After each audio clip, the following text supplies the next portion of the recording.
Mga sakyanan nga nagbiting the red light, maoy sagad madambigit sa aksidente sa may Cebu South Coastal Road habig sa Dakbayan sa Talisay.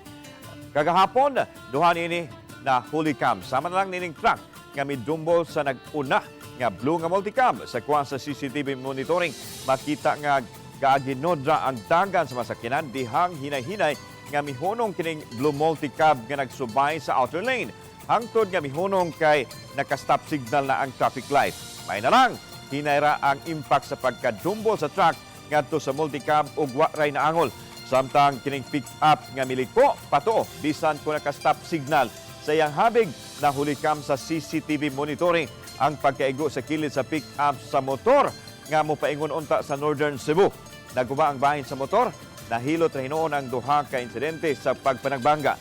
Kanunay nga pahimangno sa City Tuda nga mosunod kanunay sa lagdas ng trapiko sama sa pagtuman sa traffic light aron kalikayan ang aksidentes kadalanan.